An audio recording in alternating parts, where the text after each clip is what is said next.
El consumo de drogas en adolescentes es una preocupación de todos. Comprender los factores que lo propician es importante para una prevención efectiva. Muchos padres no saben cómo abordar este tema sin generar distancia o conflicto con los hijos, lo que puede agravar las cosas. Hablar con empatía y sin prejuicios representa un primer paso. Cambios de humor, aislamiento y bajo rendimiento escolar suelen confundirse con rebeldía, pero cuando estos signos persisten, surgen preguntas. ¿Qué está ocurriendo? ¿Cómo diferenciar una crisis pasajera de un problema real? ¿Qué hacer si un hijo consume drogas? El impacto no se limita al adolescente. En el hogar, la confianza se quiebra, la incertidumbre domina y la culpa abruma a los padres. Sin el apoyo adecuado, la situación escala y afecta al joven, así como al resto de la familia. Buscar ayuda profesional y acceder a información confiable marca una gran diferencia.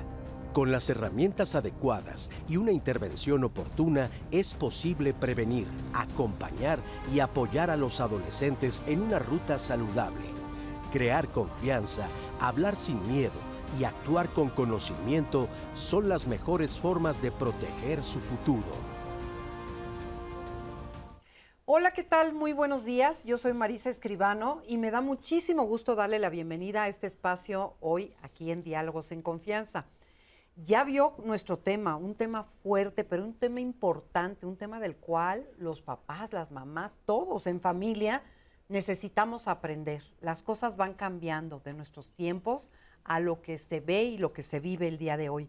¿Cómo detectar, cómo saber si nuestros hijos están consumiendo drogas? ¿Qué hacer para ayudarlos? Todo esto lo vamos a estar platicando el día de hoy. Y si usted tiene sus sospechas o quiere platicarnos alguna experiencia que tenga recientemente con sus hijos, con sus hijas, no duden en hacerlo, porque hoy queremos justamente entender qué es lo que pasa, sobre todo con la juventud, y saber con qué estamos lidiando, qué tipos de drogas son, qué sucede con ellas y sobre todo, lo más importante, qué se hace en familia, cómo se puede ayudar y cómo se puede prevenir, que es la palabra más importante. Acompáñenos y quédese con nosotros. Saludo con mucho gusto a Azucena Celis. ¿Cómo estás? Hola Marisa, muy bien. Pues aquí ya listísimos todos para empezar este programa porque efectivamente este tema es muy importante. Las drogas están a la mano de cualquier persona y sobre todo si son adolescentes. Los están como cazando en algunos lugares, escuelas tardeadas. No sé si usted ha visto justamente estas tardeadas monumentales en esquinas, en comercios, en bodegas. Bueno, pues tal vez prohibirles ir a estos lugares no es la solución, pero ya se va a dar cuenta usted que la comunicación con sus hijos es fundamental. Así es que sabemos que le van a surgir muchas dudas, puede empezar a escribir sus comentarios, sus experiencias, cómo está usted llevando esta situación, si es que ya la tiene en casa. Nos puede escribir, estamos completamente en vivo en Facebook Live y en YouTube Live. Y también nos puede marcar al 55 51 66 4000. El centro de contacto con la audiencia está listo para tomar cualquier mensaje, cualquier comentario y sobre todo cualquier pregunta, porque de eso se trata esta plática, de encontrar soluciones para evitar esta situación en casa, Marisa. Así es. Oye, y déjame saludar a nuestras intérpretes de lengua de señas mexicana. Está con nosotros Jimena Raya y también nos va a acompañar Magdalena Alejo. Y le presento a nuestros especialistas que están aquí hoy en el estudio con nosotros. El doctor José Ángel Prado García. Él es director operativo y de patronatos del Centros de Integración Juvenil AC. Bienvenido. Gracias, muy amable. Gracias por la invitación. Luis Ángel Pérez Romero, doctor en Psicología de la Salud, maestro en Psicología de las Adicciones y académico de la Facultad de Psicología de la UNAM. Bienvenido. Muchas gracias. Ay, bienvenido, perdón, acá. Ya me perdí.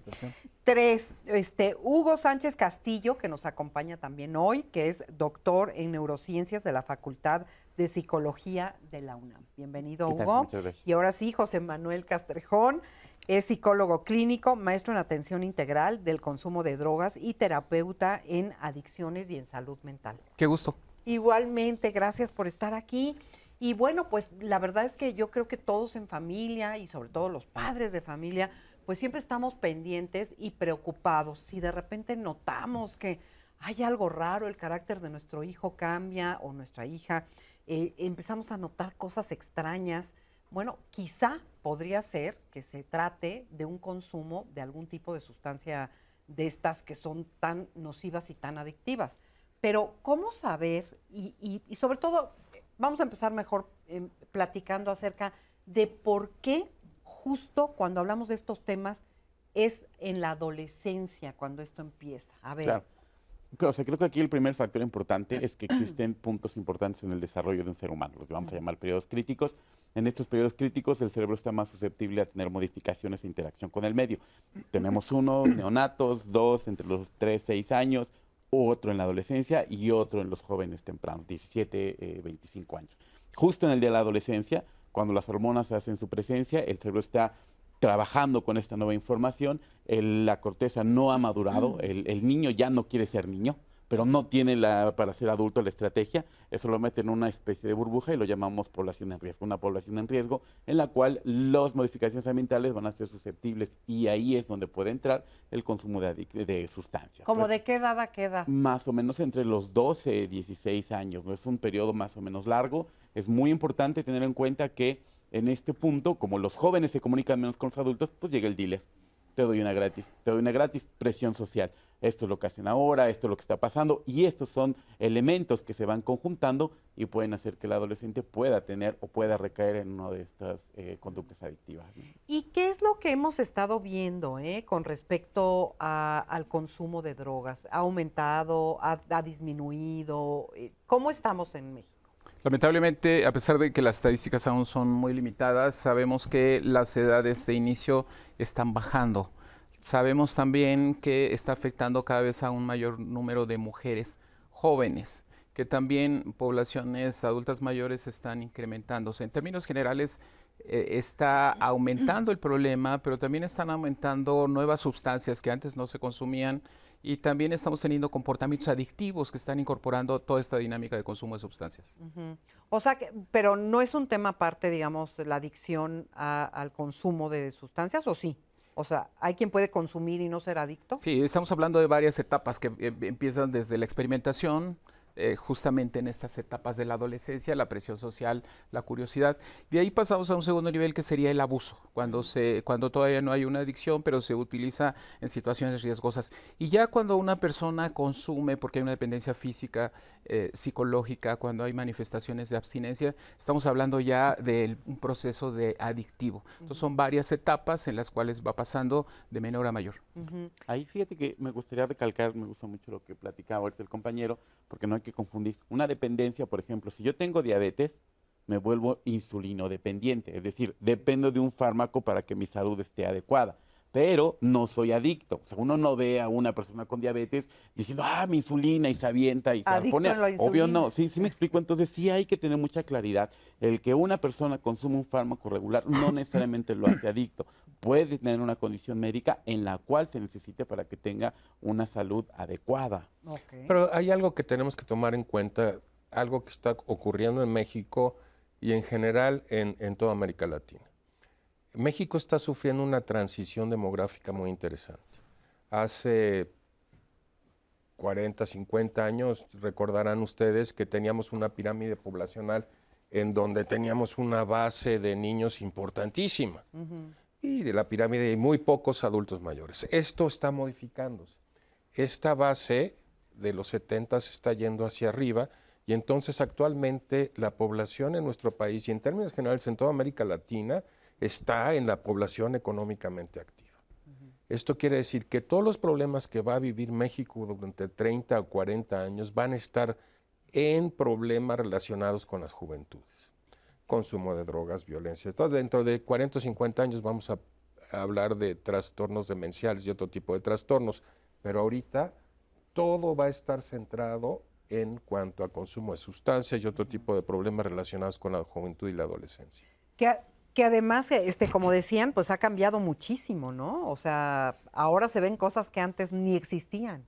Bueno, tiene que ver un poco ahí, regresando a la pregunta original de la adolescencia, bueno, tiene que ver básicamente con que es un periodo en el que los chicos empiezan a transitar, ¿no? De una forma de ver el mundo a otra forma de ver el mundo, pero además, aparte de lo que comentaban ya sobre la parte biológica, el contexto social, ¿no? Y el mundo en el que estamos tiene una gran influencia al momento de explicar el consumo, ¿no? A eso me refiero un poco con las dinámicas familiares, ¿no? O sea, la dinámica actual de las familias actuales donde tienen que trabajar, ¿no? Los padres, ¿no? Tienen que salir, termina llevando un poco a que los chicos terminen un poco relacionándose de otra forma, ¿no? Entonces, sí son las fiestas, pero también es el contexto un poco en el que interactúan, ¿no? Entonces, para ver el consumo en chicos habría que mirar un poco tanto a los chicos en sí mismos, ¿no? Chicas, chicos, y su relación con el contexto, ¿no? Porque habría que mirar un poco qué son el resultado de esa interacción.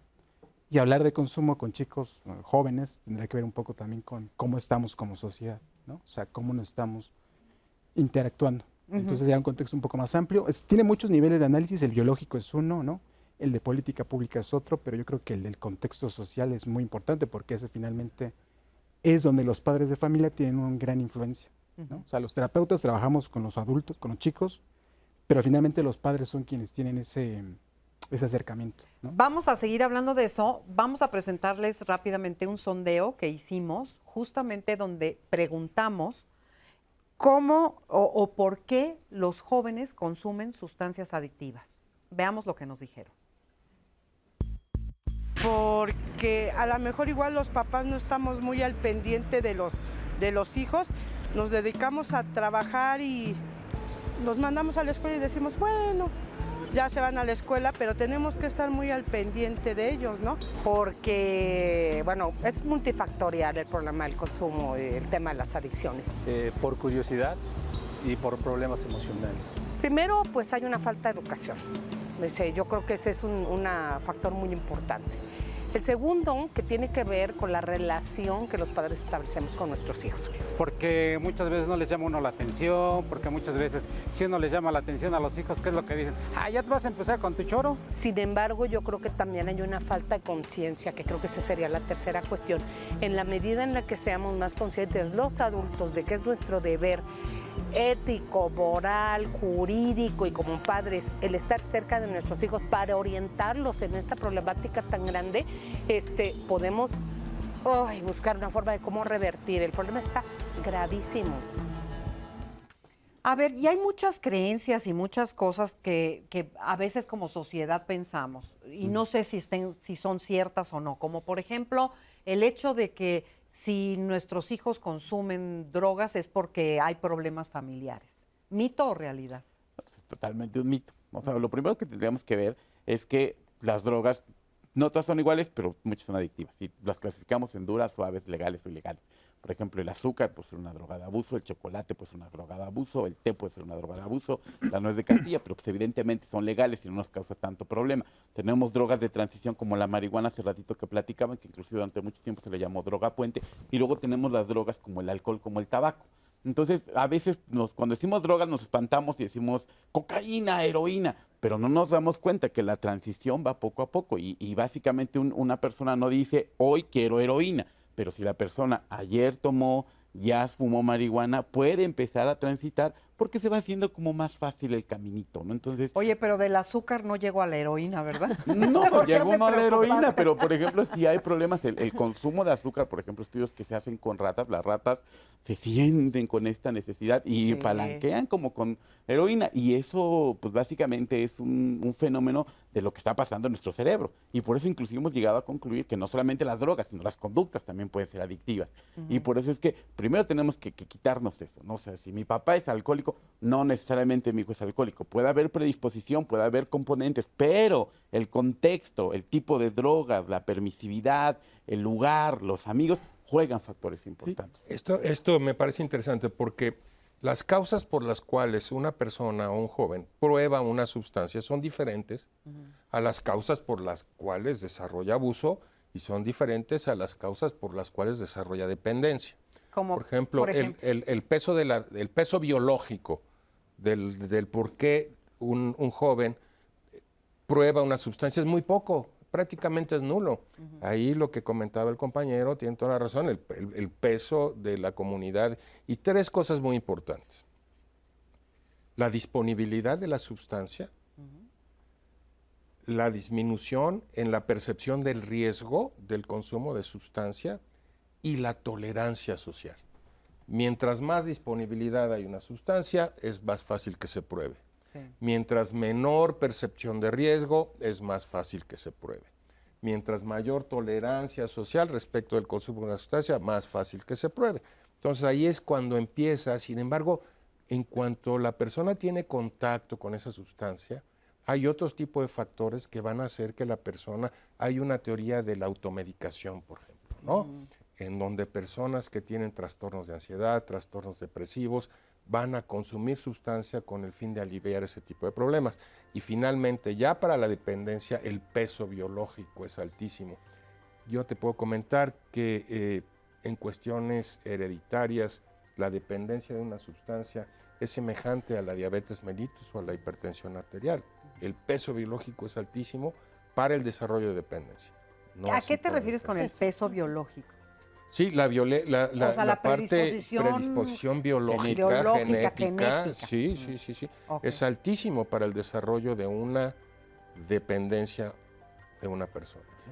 Vamos Vamos a ir a una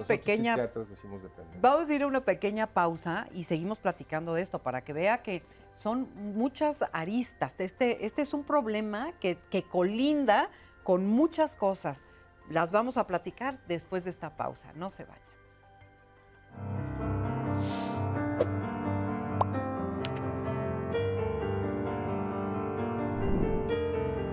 Comprender las causas y efectos de la drogadicción en los jóvenes nos permite actuar con mayor conciencia y efectividad. La prevención inicia con información y empatía hacia nuestros hijos e hijas. Pues ya estamos aquí de regreso y bueno, pues platicando de todo esto, lo que tiene que ver con cómo detectar si a lo mejor nuestros hijos pudieran estar pasando por una etapa, que esa también es una pregunta, ¿son etapas o a veces esto puede implicar algo mucho más riesgoso, ¿no? Pero te interrumpí, por favor continúa. No, está muy bien, no se preocupe, muchas gracias. En esta parte, ahorita retomando lo de las etapas y los factores de riesgo, todas las personas podemos caer en una adicción, ¿no? Eso es como súper importante porque todas tenemos en nuestra cabeza el circuito que nos genera placer, el circuito que nos hace sentir bien. Sí. Entonces, bajo esa perspectiva, aunque los adolescentes son la población de mayor riesgo, los niños son la población de riesgo, pero también los adultos podemos caer en una. Por eso es que inclusive hay un tipo de adicción que se llama la adicción a drogas de prescripción. Es decir, en Estados Unidos, como hay un rollo de que el dolor se tiene que evitar, pues te ponen opioides. Y entonces una persona le ponen 2, 3 opioides y al rato se andan rompiendo ellos mismos, ellas mismas los dedos para la adicción. Entonces, ojo, que los adolescentes estén en población en riesgo no significa que no toda la población pueda estar susceptible, ¿no? Ahí otra vez depende del contexto, depende de las características. Y retomando rápidamente, antes de que se me olvide, la parte donde, por ejemplo, si una persona tiene ansiedad o tiene depresión o tiene algún factor y encuentra en la teoría de la automedicación un fármaco que le ayude a una droga, lo va a usar. Y el problema es que ahí viene nuestra intervención, porque yo le trato la adicción, pero no me doy cuenta que inicia por depresión. Entonces, por lo tanto, se tendría que tratar la depresión para que la adicción entonces pudiera tener una pauta donde poderse regular.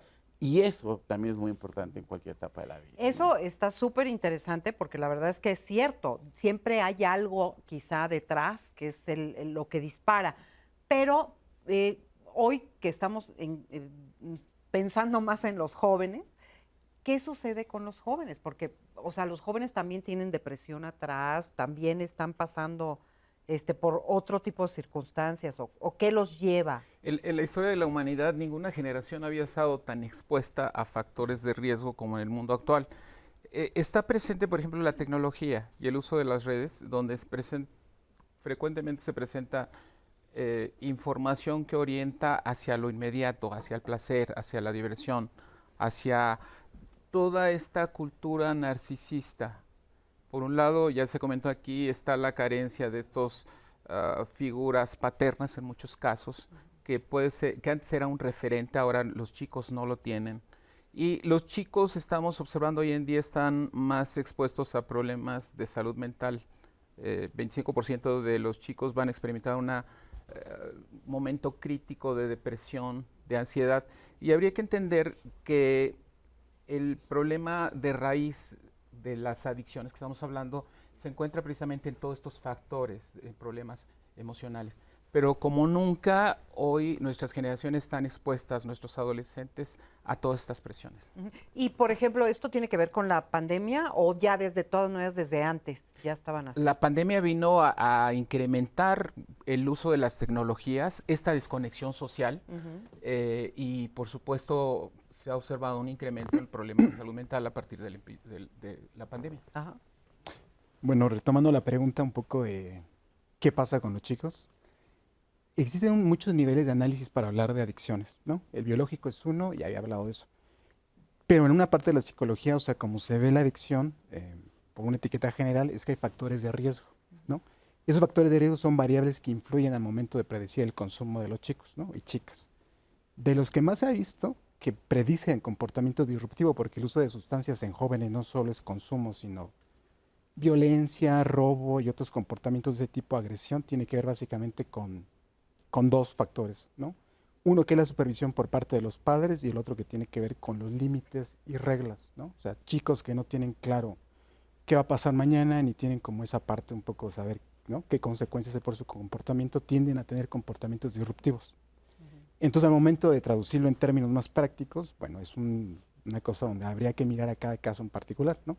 Pero en lo general, los factores de riesgo como la supervisión de los padres, ¿no?, las reglas y límites, tendrían que ver un poco con esos comportamientos, ¿no? Y igual lo que se ve es que hay una cosa que se llama comorbilidad, ¿no? Que uno puede hablar de que las personas tienen depresión, ansiedad y uso de sustancias.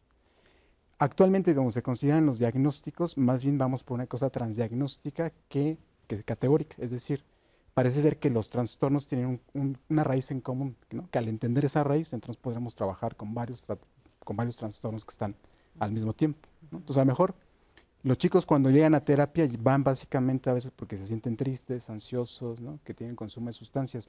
Y algo muy habitual que suele haber en los padres de los chicos es que son muy invalidantes con ellos. ¿Son ¿no? muy qué? Invalidantes, Ajá. ¿no? O sea, es como esto que sientes no es cierto, esto que deseas no está pasando. Sí. Y eso a veces lleva a otros comportamientos como el cutting, ¿no? Entonces tenemos cutting, uso de sustancias, ¿no?, comportamiento violento. Y entonces parecía que son pacientes y adolescentes que son bastante problemáticos, ¿no? Sí. Pero habría que mirar un poco como a qué está El contexto familiar, el contexto, ¿no?, ¿verdad? básicamente. Vamos Fíjate que justo tenemos una cápsula que preparamos. Es una entrevista con la doctora Carla Cristina Barrera Marín y ella es psiquiatra adscrita al Centro Nacional de Salud Mental y Atención Paliativa del ISSSTE y nos explica cómo afectan las drogas. Vamos a escuchar. Bueno, los principales tipos de drogas que pueden afectar el cerebro pues son varias. Depende de el uso que se le dé o más bien la función que tengan en nuestro cerebro. Pueden ser, por ejemplo, drogas depresoras, como sería el alcohol, la marihuana, que hacen que todo nuestro cerebro, pues valga su nombre, se deprima y entonces podemos observarlos que empiezan a tener pues actividad retardada, su lenguaje también se vuelve muy lento, puede empezar a tener alteraciones motrices, se pueden caer, pueden tropezar, pueden tener accidentes debido a esto. Entonces, por ejemplo, ese es uno de esos tipos que son muy frecuentes de drogas. Otro tipo de drogas también podrían ser las estimulantes, como el éxtasis, las metanfetaminas, la cocaína, que estas son pues sintéticas.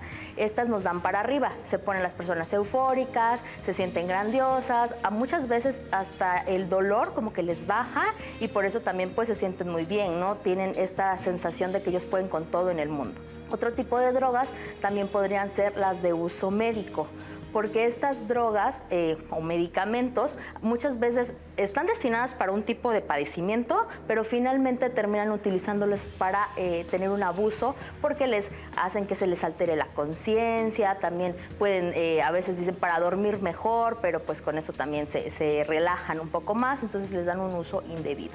De estas distintas maneras pueden alterar el cerebro y tenemos los alucinógenos que vienen muchas veces de las plantas, como el peyote, la mescalina. Los recursos que ofrece el ISSSTE para que los padres conozcan acerca de qué es la drogadicción o cómo abordarla en los hijos, pues son desde la orientación y consejería, en cualquier área de clínicas de medicina familiar se les puede dar. También puede ser si es que llegan a tener en algún momento una situación de urgencia, porque ya los los hijos o alguna persona de su familia tenga alguna intoxicación por alguna sustancia, también pueden llegar a cualquier unidad médica hospitalaria para que les den la atención por urgencias a través del plan que tenemos de atención a urgencias en salud mental llamada Código Morado. Bueno, pues ahí tiene usted. Y yo creo que todos queremos saber qué drogas son las que actualmente permean dentro de nuestros jóvenes, ¿no? ¿Cuáles son? Bueno, nada más quisiera ampliar un poquito la información. Ahí le faltaron las drogas de club, que son drogas que se utilizan con fines particulares en los bares y demás, que son drogas que hacen para que las personas pierdan capacidades mentales. Es una de las drogas de diseño, que en medio lo mencionan, pero eso está muchísimo más amplio, porque son drogas que actualmente se tienen que, como persona, puedo hacer una modificación de una droga, del éxtasis, la tomo, imagínense, le pongo un piquito más, un hidrógeno, un carbono, con eso tengo una droga nueva que no es detectable y eso viene a ser todo un mundo total y completo de drogas, ¿no? Por eso es muy importante tener mucha claridad. Y lo otro es que la conducta también puede funcionar como una cuestión de drogadicción. En el 2017 se incorporó lo que sería el gaming addiction y en el 2015 el Internet Online Addiction, que son conductas, y se le sumó al gambling addiction, la adicción a los juegos, al shopping addiction, a la adicción a las compras. Entonces hay que tener mucho cuidado porque la conducta también puede volverse un factor altamente reforzante y los adolescentes también pueden caer en eso, ¿no? Entonces creo que es por ahí un punto importante. Entonces en México... Pues, ¿Y también actúan como las drogas psicoactivas? Claro, es lo mismo, por eso lo tenemos que modificar. O sea, cuando una persona está comprando, siente ese mismo rush, esta misma euforia, su cerebro siente esta misma dinámica y después viene el mismo bajón, se arrepiente y dice, ¿por qué compré esto? ¿Por qué compré estos zapatos? El sentimiento de culpa, la mismita situación, inclusive el mismo síndrome de abstinencia, ¿no? Entonces es importante. Bueno, en México tenemos obviamente a la cocaína como un factor importante, la marihuana, que además hace ratito lo platicábamos, muy interesante, no es la misma marihuana de cuando consumíamos hace 80 años a la de ahorita, 20 veces más potente, problemas de psicosis con el consumo de marihuana, también es de las más comunes, el alcohol evidentemente es el más común, el cigarro va en decadencia, no está muy permitido, cosa que es medio paradójica, ¿no? Ahora ves más común ver a alguien con marihuana y con cigarros, dices, hazte para allá, contaminas mi aire, tenemos un problemón, el cambio hacia los vapeadores. Pero porque durante muchos años y mucho tiempo se decía que la marihuana era inofensiva y que el cigarro te mataba, ¿no? Así es. Ahora se sabe que no, que también la marihuana... bueno, que el cigarro sí te mata. Sí, claro. El cigarro por supuesto que te mata, pero que también la marihuana no es tan... Sí, claro, no es la divina envuelta en huevo totalmente. Exacto, o sea, sí tiene sus complicaciones igual. ¿No? ¿Y qué es lo que más usan los jóvenes ahora? Entonces? Mira, evidentemente lo que más se consume es el alcohol y el tabaco. El alcohol y el tabaco son las sustancias más consumidas. Alrededor de 5 mexicanos mueren cada hora por causas asociadas al consumo de tabaco. 1 de cada 5 ingresos a salas de urgencia en nuestro país está asociado con el consumo de alcohol. 3 millones de personas mueren todos los años en el mundo por causas relacionadas con alcohol y se calcula que en México hay 2 millones de personas dependientes del alcohol.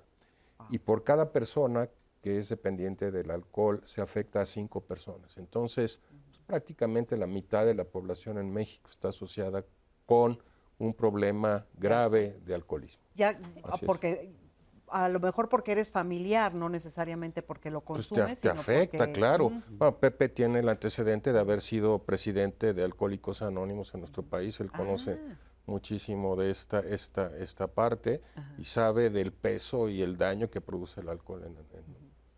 Habitualmente se piensa que las drogas, cuando hablamos más ahora que el fentanilo, ¿no? Como el problema, pero habría que reconocer efectivamente el consumo del alcohol o el uso nocivo del alcohol es un problema serio que impacta a millones de mexicanos y sobre todo entre la adolescencia se inicia con drogas legales, es el caso de tabaco, de alcohol, ahora de los vapeadores que tenemos que incorporarlo y después la marihuana y en términos epidemiológicos ahora tendríamos que preocuparnos por el cristal, las metanfetaminas que han crecido en 10 años del 11% al 39% como causa de ingreso.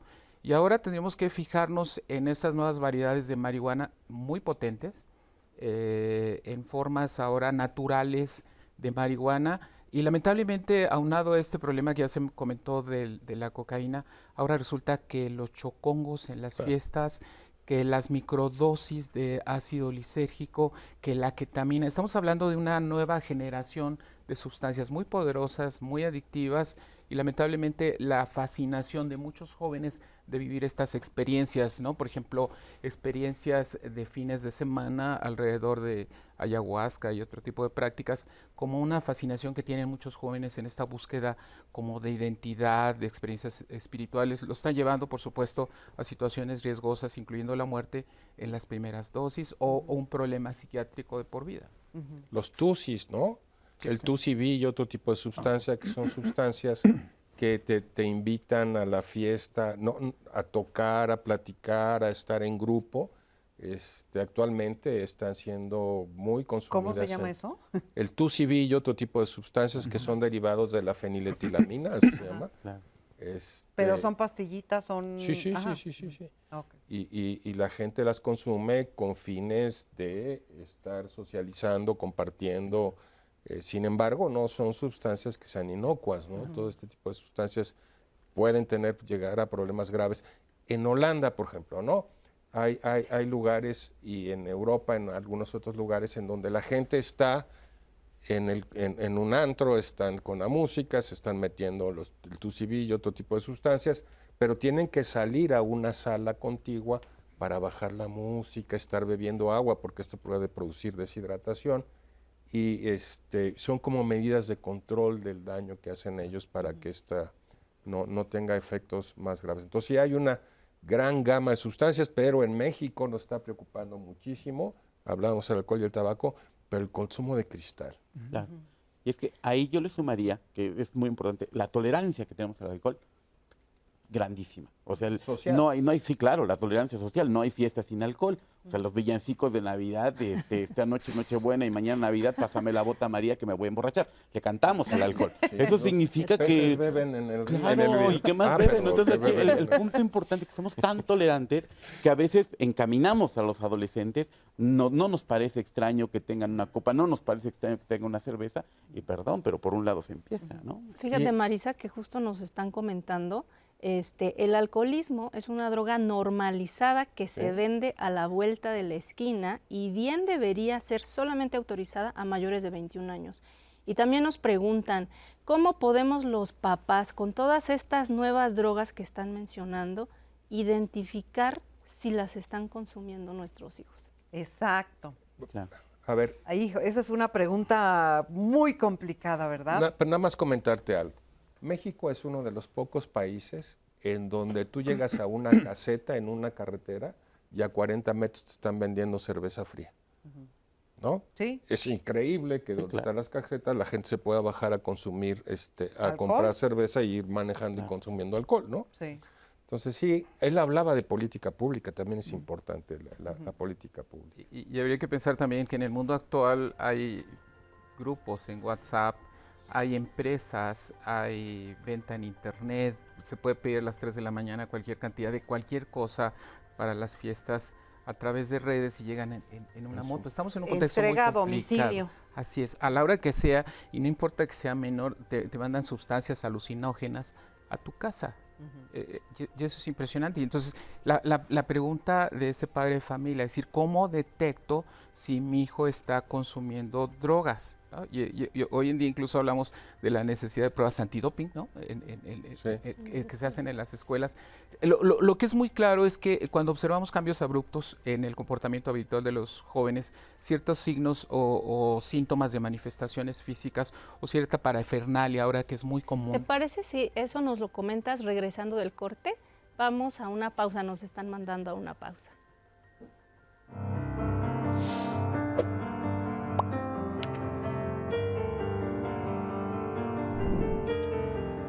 Las emociones no expresadas llevan a decisiones equivocadas. Los adolescentes necesitan entornos seguros que validen sus sentimientos y preocupaciones. Un hogar tranquilo previene conductas de riesgo. Bueno, pues ya estamos aquí de regreso y estábamos platicando contigo. Por favor, continúa con lo que estabas diciendo. Hay manifestaciones físicas muy claras cuando una persona está intoxicada, desde los ojos rojos y demás. Estas situaciones que hemos visto cuando hay cambios muy notables en el comportamiento, pero también estos pueden ser parte de la adolescencia, del comportamiento. Lo que es un hecho es que cuando observamos una disminución, por ejemplo, en cuanto al rendimiento escolar, problemas en la escuela, problemas de comportamiento, y estos problemas son cada vez más notorios, donde los padres están perdiendo el control del comportamiento de los hijos, estamos ante la presencia de un problema, no necesariamente de adicciones, ya se dijo así, pero sí son señales de advertencia, como focos rojos, de que los padres tienen que poner atención y actuar, y en su caso buscar ayuda de especialistas. Y sobre todo cuando son evitativos, ¿no? Cuando empiezan como a no querer nada contigo, se encierran, porque no quieren que los veas. Bueno, cuando uno está en el mundo de las adicciones, hay como dos grandes enfoques, ¿no? Uno que es muy punitivo y otro que es como más hacia esta parte de la reducción del riesgo. Pero yo creo que en el caso de los adolescentes una cosa súper importante es como no caer en la parte punitiva, ¿no? O sea, en la persecutoria. ¿Qué quiere decir? ¿No? Persecutoria, ¿no? Antidoping. ¿De castigo? De castigo, te va a buscar, porque lo que termina pasando con eso es que los chicos se alejan. ¿Te refieres a los padres? A los padres. O sea, ajá. Entonces, una forma de saber, bueno, como decía aquí mi compañero, es ver los efectos de las sustancias. Hay efectos que son muy perceptuales, el olor, ¿no? Los ojos rojos, ¿no? Que de repente pues, los chicos están demasiado activos. Pero a lo mejor una buena forma de saber si alguien consume o no es preguntarlo directamente, ¿no? Pero preguntar tiene una forma para que tenga un efecto, ¿no? La terapia es básicamente un estilo. ¿Cómo preguntarías tú eso? Pues en mi experiencia con los padres a veces son demasiado insistentes, tajantes, ¿no? Como tú estás consumiendo algo, tienes que decirme, ¿no? Y si no me dices, te voy a llevar al psicólogo. Y nos los llevan al psicólogo o te va a mandar a hacer antidoping, ¿no? Una buena pregunta sería acercarse al chico y decirle, bueno, me he dado cuenta que últimamente estás haciendo cosas que antes no hacías, ¿no? Llegas tarde, te veo con los ojos rojos, y eso a mí me alarma porque pienso que puedes estar consumiendo algo. Ese es un estilo muy diferente al papá que llega y dice, tú eres un marihuano y te voy a anexar, porque eso llega a pasar, ¿no? Anexan a chicos de 14 años y luego tenemos historias de chicos anexados que tienen 14 años. Entonces una buena forma de acercarse, sobre todo con los adolescentes, es a través de los padres. Pero muchas veces los adolescentes que tienen consumo tienen historias de interacción muy aversivas, ¿no? Entonces los padres, pues al preguntarle, lo que generan es que los adolescentes se alejen, pero no necesariamente por un problema de consumo, sino más bien por su propia interacción. ¿Ves? Es que ahí está muy complicado, porque por un lado, pues esa adolescencia que no ayuda, claro, que no sabes si son groseros porque están pasando por esa etapa o si son groseros porque, o evitativos, como estábamos diciendo hace un rato, porque están ocultando algo. Ahí los padres tendrían que, insisto en los padres porque ellos, yo le digo siempre a los papás cuando van a terapia, ustedes tienen más control sobre ellos que los terapeutas, ¿no? Imagínense que son plantas, si les gustan las plantas, pues no le das a las hojas, no de beber, sino que lo que haces es que cambias el contexto, ¿no? Cambias a tu planta, la pones en otro lugar y eso mejora la planta. Entonces a veces los padres son los que tendrían que entrenarse básicamente en cómo comunicarse. O sea, no todos son reglas y límites, sino también es una parte de cómo yo te ofrezco ayuda, ¿no? Desde este lado amoroso, pero también al mismo tiempo con límites, ¿no? Vamos primero a ver Tenemos justo un testimonio que queremos presentarles, porque una mamá nos comparte su experiencia de cómo están viviendo una situación que empezó normalizada y se terminó en una adicción. Vamos a escuchar. Tengo un hijo de 27 años que consume alcohol, marihuana y otras drogas. Cuando él tenía aproximadamente 20 años, comenzó a tomar mucho y a fumar marihuana. Yo no me preocupé tanto porque él continuaba estudiando, él terminó una carrera, después consiguió trabajo y para mí era algo que no se me hacía grave porque solamente estaba tomando, bebiendo mucho y fumando marihuana. Y él siempre me decía que ni la marihuana ni el alcohol le hacían daño, solamente era para relajarse, para sentirse tranquilo. Muchos hablan de los focos rojos o de las alertas que hay que tener, pero a mí nunca se me perdió dinero, nunca me faltó de ninguna de mis joyas. Hasta cierto punto mi esposo y yo nos dimos cuenta que su consumo era normal. Era alcohol cada 8 días y percibíamos el olor a marihuana en la azotea, pero nada fuera de eso. y él no tenía problemas, él iba a trabajar el lunes como si nada. Yo siempre le decía que eso estaba mal, pero él me decía que pues que ya era algo muy normal, que todo mundo lo consumía, que incluso la marihuana en otros países, que era muy normal consumirla y que yo no tenía por qué verlo mal. Hace aproximadamente 4 meses comenzó a tener problemas con los vecinos, empezó a amenazarlos y a amenazar gente. Él estaba en un estado de paranoia, él decía que lo seguían, que todo el tiempo se sentía perseguido cuando salía en el coche, se sentía observado, sentía que los propios vecinos eran una amenaza para él. Y justo perdió su trabajo y todo esto se agravó. Ya era alcohol diario, marihuana diario, problemas diarios, ya no dormía, decía que lo seguían en todo momento. Y yo al principio creí que esto sí pasaba, hasta que me di cuenta que su problema de adicción ya era más grande. Entonces decido internarlo en AA. Pues fíjese qué interesante, porque yo creo que lo que le pasó a esta señora con su hijo es algo muy frecuente, ¿no? El pensar al principio que es algo normal, que es una cosa típica de la etapa por la que están pasando los hijos, y después te das cuenta de que no, de Claro. que acabó en algo mucho más delicado, ¿no? Bueno, nada más que yo primero sumar unas cosas importantes. La gente dice que los ojos son la ventana del alma, son las ventanas de las drogas. Uno puede verlo, o sea, no solamente es que no te vea, sino también si la pupila está dilatada, si está muy contraída, si el ojo está rojo, si el ojo está temblando. Todos y cada uno de ellos son signos de diferentes drogas. Puede ser éxtasis, puede ser marihuana, puede ser cocaína, puede ser heroína. Por ejemplo, si estoy con éxtasis, tengo castañeo y es incontrolable. Incrementa la temperatura. Si, por ejemplo, estoy con psilocibina, empiezo a sudar y empiezo a tener cuestiones de que siento que me estoy deformando. Entonces, cada droga tiene su característica. Entonces, lo primero, y concuerdo, hay que tener bien claro un acercamiento con la persona, ver cómo se está comportando, porque claro que hay unas cosas que son totalmente diferentes y de ahí uno puede derivar a qué es lo que está pasando. Y en el caso de esta normalización me parece súper interesante, porque evidentemente en estos tiempos en los cuales pareciera que fumar marihuana ya es lo más común, no nos venden el riesgo de que la marihuana ha estado modificándose durante años y que las marihuanas de ahorita no es lo mismo, son muchísimo más potentes y de hecho sí hay un par de estudios que salieron este año donde se ve que el riesgo de psicosis en personas adolescentes es muchísimo mayor por el consumo cotidiano, porque un solo cigarrillo de marihuana es el equivalente a 5 o 10 cigarrillos que se fumaban hace 20, 30 años y eso sí nos pone en riesgo y hay que tener claridad en eso. La marihuana es una sustancia de abuso que está legalizada y que tiene muchas cuestiones terapéuticas como control del dolor, artritis, ansiedad. Claro, pero eso no significa que la liberemos y que todo el mundo le entre y que normalicemos, porque digamos, ahora todo el mundo lo hace. Perdón, pero no es así, por ahí no va la cosa. Es una cuestión más de discusión, más de entrarle, porque eso nos permite un fenómeno súper interesante, el policonsumo.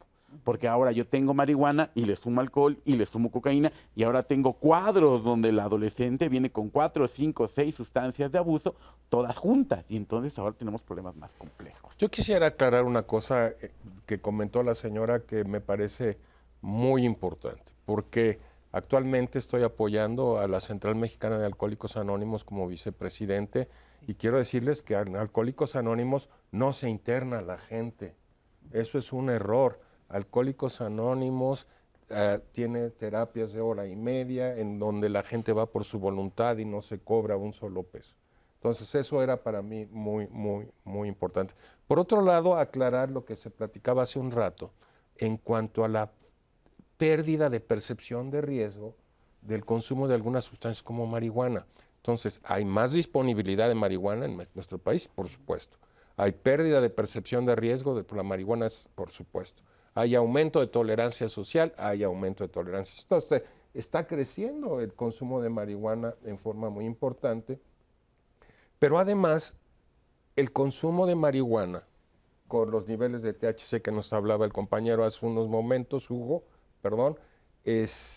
y hay una asociación con trastornos psicóticos, pero no solamente con brotes psicóticos, sino con desarrollo de esquizofrenia. Entonces hay personas que son vulnerables, susceptibles a desarrollar esquizofrenia y con el consumo de marihuana van a desarrollar la esquizofrenia. ¿Cuál es el problema? Nadie sabe quién es, ¿no? Entonces igual y te toca a ti, igual te toca a ti, igual te toca a ti. Entonces creo que además, algo que es muy importante, el tabaco fundamentalmente causa cáncer y riesgo por dos sustancias, las nitrosaminas y los benzopirenos, que se producen por la combustión de una sustancia. Pues igualmente, al fumar marihuana se produce combustión de un producto orgánico y esto afecta terriblemente las cuestiones de pulmones y corazón, igual que... O sea, nada de que el verde es vida No, y, no, de no, que, el verde es y de que es pastito, ¿no? A mí me parece que este caso que nos están presentando es muy claro y debe ser un ejemplo de lo que pasa cuando no se actúa a tiempo. Nos está refiriendo que hasta los 27 años empezaron a manifestarse estos problemas psicóticos por el uso de sustancias, particularmente estas marihuanas. Pero la señora también nos refiere que ya tenía años consumiendo, que había señales, y creo que es un aspecto importante, de cómo ya había un consumo que iba siendo creciente. Sin embargo, el chico decía, no pasa nada, voy a trabajar. La mamá seguramente pensó que era cierto, no actuaron a tiempo y hasta que finalmente, dice ahí, lo tuvieron que anexar. La noticia de ayer espeluznante, 6 jóvenes murieron encerrados en un anexo que no pudieron salir. Es lo que puede suceder en estos anexos de la muerte, ¿no? Claro. Llegar a ese momento es prácticamente llegar a un momento donde es muy difícil, una rehabilitación es muy costoso, es muy desgastante para la familia. Y aquí llegamos a algo muy importante. Lo mejor es darse cuenta a tiempo, actuar a tiempo y sobre todo prevenir. Y cuando hablamos de prevenir, hoy tenemos que pensar en las primeras etapas del desarrollo, particularmente desde los primeros años de primaria, para poder actuar y evitar que los chicos lleguen a consumir. ¿Cómo se previene? Fíjate, aquí hay 2 puntos que me gustaría que abordáramos. Uno, ¿cómo se previene? Es hablando con los hijos, explicándoles. Luego nos da miedo que a lo mejor les estás poniendo el menú sobre la mesa si les empiezas a platicar todo lo que hay, ¿no? Entonces eso es una. Y por otro lado, una vez que, digamos, ya consumieron y que ya sabes que tienen un problema, ¿qué haces como mamá y como papá? Pues claro que te aterras, claro que, quieres meterlos en algún lado. Pero lo primero es no criminalizar. Pues un problema de las adicciones en México es que las drogas ilegales son criminalizantes. O sea, si una persona está consumiendo, inmediatamente dices es un delincuente, malviviente, debajo de un puente, e inclusive los tratamientos pueden llegar a ser solamente en un hospital donde hay ministerio público.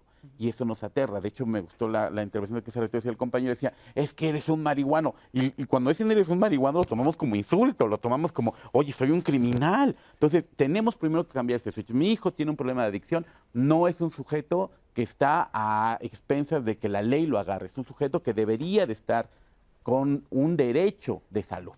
¿Por qué? Porque tiene una condición particular que debe ser atendida. Entonces, primero tenemos que quitar eso de que es criminal y de que lo voy a anexar y todo eso. Primero tenemos que pensar que es una condición de salud que se tiene que revertir. Y si empezamos por ahí, la información va a empezar a fluir, ¿no? Yo quisiera comentarles algo. Miren, esto, al igual que cualquier otra patología o cualquier otra enfermedad, debemos de buscar apoyo, ¿no? Porque siempre andamos y dime cuáles son las señales de que si mi hijo está consumiendo. Y yo he visto papás que están se viven viéndole los ojos a los pobres chamacos, ya están hasta el gorro, los pobres chavitos, ¿no? Y eso es un factor de riesgo también, esa falta de credibilidad por parte de los padres hacia los hijos. Sí. Entonces, cuando haya un cambio de conducta radical, yo creo que deben de buscar ayuda para que los vayan coachando. Yo les invito a los centros de integración juvenil en el país. Tenemos 120 en todo el territorio nacional, para que junto con un especialista en este tipo de trastornos, en este tipo de cosas, les vayan ayudando y les vayan coachando para saber cómo actuar. ¿Qué tantos jóvenes salen de un problema así? Bueno, regresando a la cápsula, bueno, es una persona de 27 años, eso quiere decir que tiene ya una historia larga de consumiendo. Yo creo que habrá de darle contexto, ¿no? O sea, una persona de 27 años con esa historia de consumo quiere decir que ya tiene dependencia y que la intervención tiene que ser pues multidisciplinar, ¿no? O sea, un psiquiatra, un psicólogo, rehabilitación. Y parte de eso tiene que ver con la familia, ¿no? O sea, la persona que está hablando pues es una persona que está afectada por el consumo. Entonces, regresando a la pregunta de cómo detectarlo, pues cuando llegas ya a una dependencia severa, el tratamiento pues ya es costoso, pero además involucra ya muchas personas. Regresando a la parte preventiva, siempre que se habla de tratamiento para prevenir consumo, siempre se regresa a esto, por ejemplo, de crianza positiva, ¿no? O sea, Si tú quieres que un niño no tenga un problema disruptivo, tienes que empezar un poco antes, ¿no? Entonces, la investigación dice que más o menos por ahí de los 6 años, 3, ¿no? Que los niños empiezan a desarrollar lenguaje, empiezan los berrinches, ¿no? Entonces, muchos niños que no suelen tener como estos límites y consecuencias claras, empiezan a hacer conductas como pelearse en la escuela, ¿no? Y entonces van escalando. Y el consumo de sustancias suele ser el final. Entonces, una forma de hacer prevención es justamente de 2 formas. Una, enseñando a los padres cómo regular el comportamiento a través de consecuencias claras. Y 2, a través de otro aspecto que es cómo enseñar a los chicos cómo regular sus emociones, ¿no? Es decir, bueno, si no quieres esto, tienes que esperar un poco a que pase, ¿no? O sea, hay formas de pedir las cosas, ¿no? Ahora no lo puedes tener, pero lo puedes tener mañana si encuentras una forma alterna de pedirlas. Entonces, es un entrenamiento. O sea, pero tú estás diciendo que entonces mucho es falta de límites y falta de contención de hacia los hijos. A lo mejor la explicación parece muy sencilla, pero a nivel de comportamiento, de investigación básica, las consecuencias regulan el comportamiento, ¿no? Entonces, las consecuencias positivas suelen hacer que los comportamientos se repitan. En el caso de los comportamientos disruptivos ocurren porque están reforzados, ¿no? O sea, porque después de que se producen, lo que sigue es una consecuencia positiva para la persona. Muchos comportamientos que son disruptivos, como por ejemplo golpear, gritar o enojarse, tienen una consecuencia y es que obtienes algo. Entonces, si no hay un límite que te diga que ese no es el comportamiento adecuado para obtener algo, lo vas a seguir repitiendo, ¿no? Pero Entonces, también hay padres, o sea, estoy de acuerdo con lo que dices, pero también hay padres muy exigentes, muy rígidos, que se van al otro extremo y que también producen el mismo efecto. Ese es el punto. ¿No? O sea, porque cuando hablamos de límites, no hablamos de límites que son de este tipo. En México tenemos como una tradición que entre más espectacular sea el castigo, más efectivo es, ¿no? O sea, y no es eso. Los límites se refieren a que sean constantes y que sean contingentes, es decir, que tengan una lógica al momento de aplicarse. Llegan, por ejemplo, papás a la clínica y dicen, es que yo ya le quité todo, ¿no? Y nada funciona. Los que estamos en psicología y somos conductistas, por decir de alguna forma. Espérame, ahorita quiero que me platiques qué se debe de hacer. Vamos a ir a una pequeña pausa, pero es importante saber qué hacemos. No se vaya.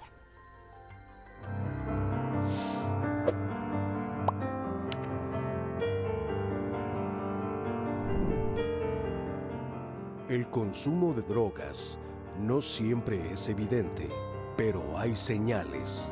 Observar cambios en el comportamiento o las relaciones sociales es fundamental. Detectarlos a tiempo salva vidas. Pues ya regresamos aquí nuevamente a Diálogos en Confianza y nos quedamos contigo platicando acerca de qué hacer como padres cuando de repente detectamos que nuestros hijos se están drogando, y tú decías, hay padres que de repente te comentan, pues ya le quité todo, ¿no? Su teléfono, su computadora, la televisión, ya todo, y no funciona. ¿Por qué? Bueno, no funciona porque a veces son historias que ya vienen como de quitarle todo, ¿no? Y entonces cuando un comportamiento se repite es porque tiene una función, ¿no? O sea, es muy complicado a veces entenderlo desde ahí, pero si algo se repite es porque está pasando algo después de eso. Más bien la pregunta es a veces con los papás observar cuándo o por qué el chico hace lo que hace, ¿no? A veces los papás tienen ideas muy preconcebidas de que esa es la forma de corregir, ¿no? Y entonces se empeñan en una forma y no se dan cuenta que tiene efectos contrarios. Y algo que empieza a pasar con los padres de familias que se empiezan a frustrar, ¿no? Y a veces la frustración los hace hacer cosas que es insistir en lo que no funciona. Entonces una buena respuesta a veces es un poco, no, a ver, vamos a ver qué está pasando, ¿no? Porque si no está funcionando es porque algo hay detrás de esto, ¿no? Entonces una pregunta es como paremos y preguntémosle al chico qué está ocurriendo, ¿no? Y a veces la respuesta con los chicos es, pues es que no tengo nada, ¿no?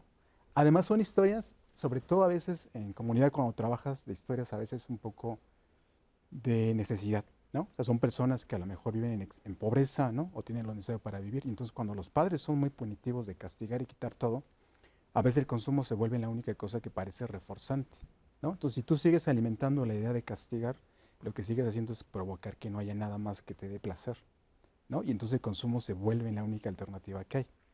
Pero insisto, a veces los familiares lo ven tan desde dentro que insisten en la misma estrategia y entonces ahí, sea el nivel que sea, ¿no? O sea, los padres de familia de chicos más jóvenes o los que ya tienen una carrera larga, ¿no? Con pacientes de 40 años.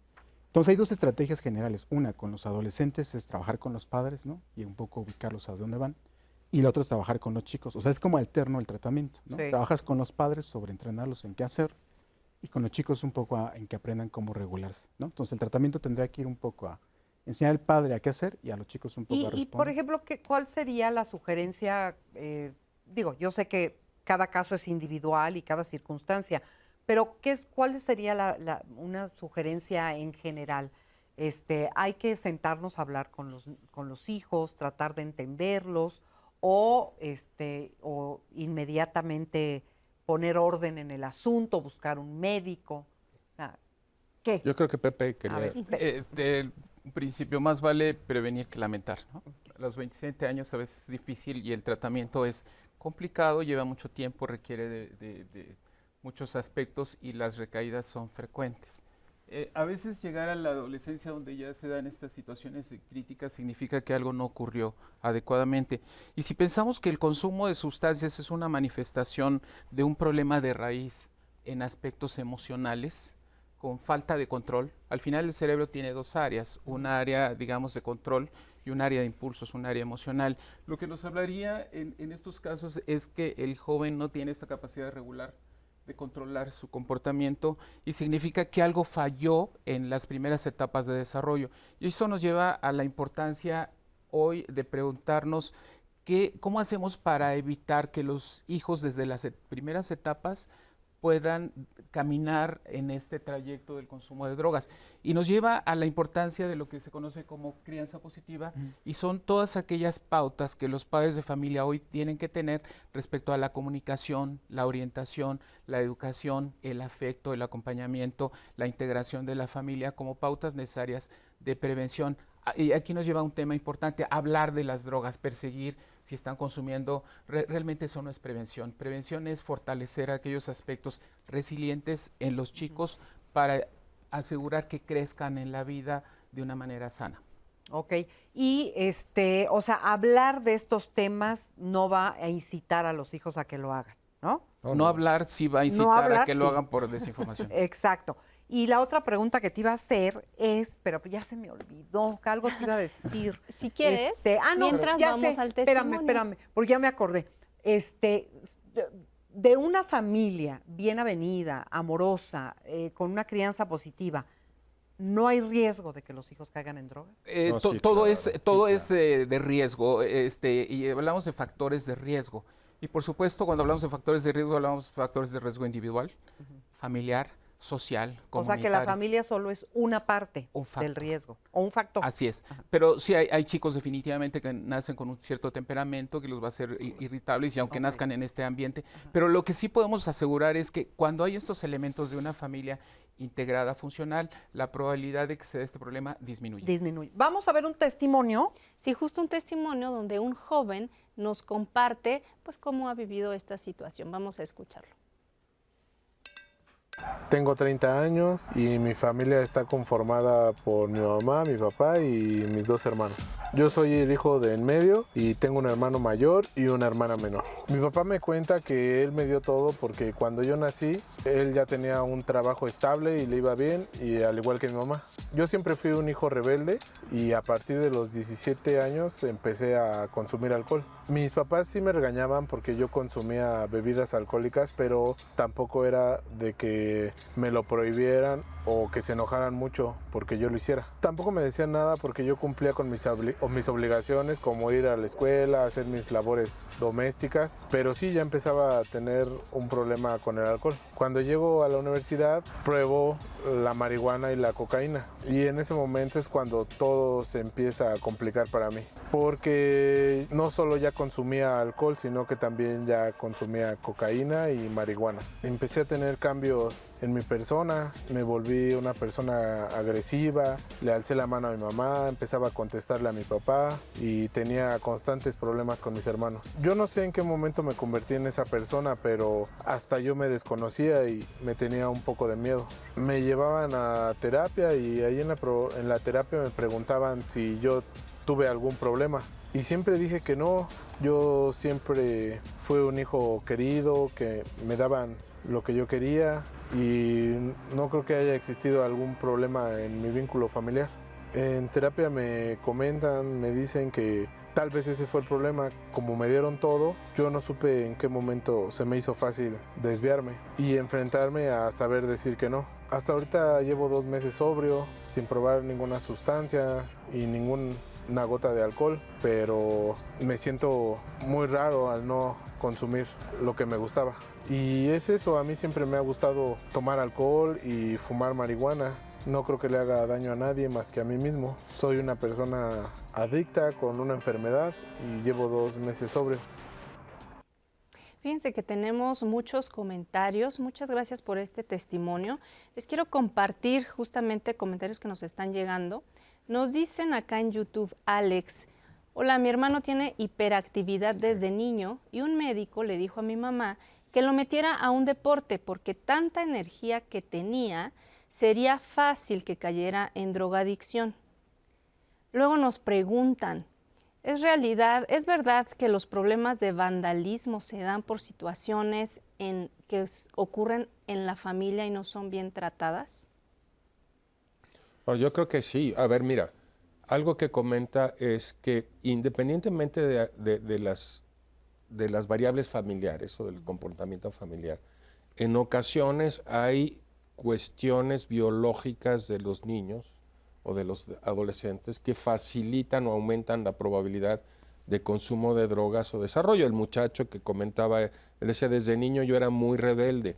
Muchas veces en las escuelas el maestro identifica, mira, aquel va a tener problemas porque le está jalando los pelos a la niña, está pellizcando al de junto, se para, tire el eso, le avienta el lapizazo, o el otro que es el tímido, que está ahí con un miedo importantísimo para hablar, para comunicarse. Entonces yo creo que sí es importante empezar a identificar ese tipo de comportamientos antes de que las personas incluso consuman sustancias por primera vez. ¿Qué papel juega la escuela, por ejemplo, en la prevención y en la detección de estas cosas, como dices tú, de quién posiblemente puede tener problemas? Claro, es fundamental, importantísimo, pero siempre sin caer en cuestiones de punitivas o cuestiones de tipo castigador, etcétera. Yo creo que es fundamental. El hacer el equipo, padre de familia, maestro, alumno, es fundamental para la detección.